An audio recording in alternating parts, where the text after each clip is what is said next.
Assalamualaikum warahmatullahi wabarakatuh. Shalom, Om Swastiastu, Namo Buddhaya, dan salam kebajikan untuk kita semua. Puji syukur kehadirat Tuhan Yang Maha Esa yang telah melimpahkan rahmat dan hidayahnya, sehingga saya, Elisa Indah Nuraini dari Prodi Ilmu Komunikasi, dapat menyampaikan pidato saya kali ini yang berjudul Motivasi Kesuksesan. Menjadi sukses adalah mimpi setiap orang. Teman-teman tentu tahu, masa depan sangatlah penting bagi kita semua.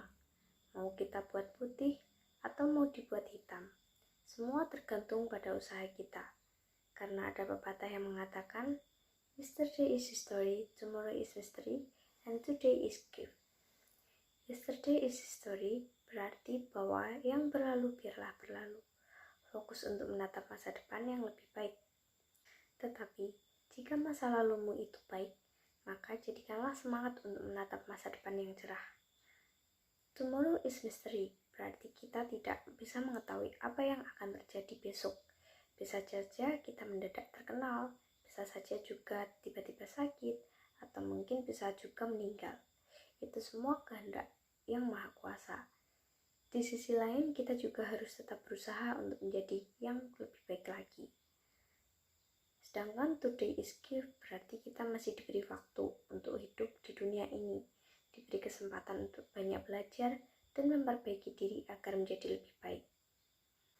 Tentunya untuk meraih kesuksesan diperlukan motivasi yang kuat untuk mengatasi tantangan, untuk mencapai apa yang kita inginkan. Motivasi itu juga harus ditumbuhkan dari dalam diri sendiri. Intinya, motivasi adalah seni berkomunikasi dengan diri sendiri. Komunikasi ini melibatkan perasaan yang kalian rasakan melalui emosi yang muncul. Lantas, apa bedanya antara perasaan dan emosi? Contohnya begini, jika teman-teman merasa bersalah, maka emosi yang akan muncul bisa ketakutan, ingin melarikan diri, dan sebagainya. Atau jika kalian merasa bahagia, emosinya bisa berupa keceriaan, kegembiraan, dan keinginan berbagi. Emosi timbul sebagai akibat dari perasaan yang terjadi dalam diri kita. Jadi, sebetulnya mudah untuk hidup termotivasi, bukan? Kuncinya adalah rasakan hal-hal yang membahagiakan dan bayangkan kesuksesan yang akan teman-teman raih. Seringkali kita turun mental karena dihadapkan pada kesulitan untuk mencapai tujuan. Fokuslah pada proses. Setiap proses memerlukan waktu, entah cepat atau lambat. Tujuan teman-teman sudah jelas, namun perjalanan menuju ke sana bisa berliku-liku naik dan turun. Dengan fokus pada proses, kita terhindar dari beban mental, karena sekarang kita memegang kendali atas proses itu sendiri, bukan dikendalikan oleh target untuk mencapai tujuan. Teman-teman yang saya cintai, kita tahu bahwa masa muda adalah masa yang sangat labil, mudah dipengaruhi oleh banyak faktor, baik positif maupun negatif. Biasanya faktor negatiflah yang lebih cepat diserap dan tentunya akan berakibat buruk terhadap kehidupan di masa yang akan datang. Untuk itu, sudah seharusnya kita sebagai generasi penerus bisa memilah mana yang baik untuk hidup kita. Bisa kita lihat dari berbagai media, baik media cetak maupun elektronik, juga di dalam kehidupan sehari-hari. Tingkah laku mereka sangat tidak terpuji.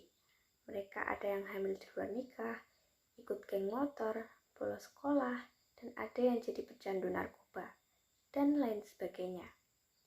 Sehingga generasi kita tercoreng oleh tingkah generasi muda yang tidak bertanggung jawab.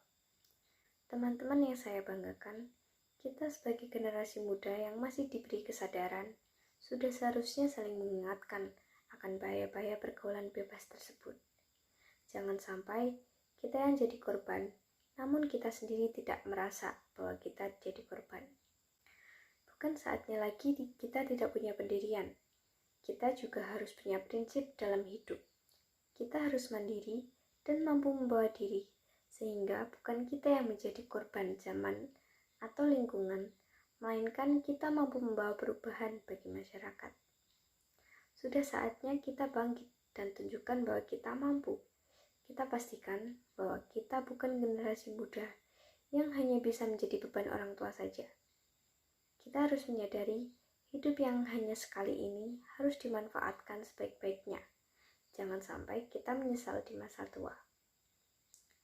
Ada beberapa langkah sederhana yang bisa kita lakukan mulai dari sekarang, yaitu diantaranya, pertama, kita harus rajin belajar dan tunjukkan kepada orang tua bahwa kita mampu meraih nilai yang terbaik. Yang kedua, usahakan agar kita tidak terpengaruh oleh teman-teman yang senangnya membolos, karena suatu saat mereka akan merasakan sendiri akibatnya.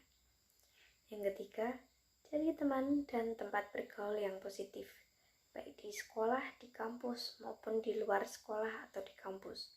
Pergaulan kita akan membentuk karakter kita secara perlahan. Sebagai mahasiswa, barangkali ketika langkah sederhana ini bisa kita praktekkan, mulai dari sekarang, kita yang menentukan sendiri nasib kita di masa depan. Oleh karena itu, saya berpesan kepada teman-teman semua, marilah kita memanfaatkan masa muda ini sebaik-baiknya, agar masa depan kita cerah. Sekarang teman-teman lebih tahu bahwa motivasi merupakan kunci untuk meraih sukses. Yang kalian perlukan sekarang adalah kemauan yang kuat untuk menerapkan di kehidupan sehari-hari. Seperti kata pepatah, ada kemauan, ada jalan. Selamat mengerjakan dan jangan lupa hargai diri kalian di setiap momen keberhasilan sekecil apapun itu. Belajarlah untuk sukses dari orang yang telah sukses sebelum kalian. Karena dari orang-orang sukses, kita akan tahu jalan mana yang menuju sukses dan sebaliknya. Sekian pidato singkat yang dapat saya sampaikan, kurang lebihnya mohon maaf. Semoga dapat bermanfaat bagi kita semua. Wassalamualaikum warahmatullahi wabarakatuh. Shalom, Om Swastiastu, Namo Buddhaya. Salam kebajikan untuk kita semua. Terima kasih.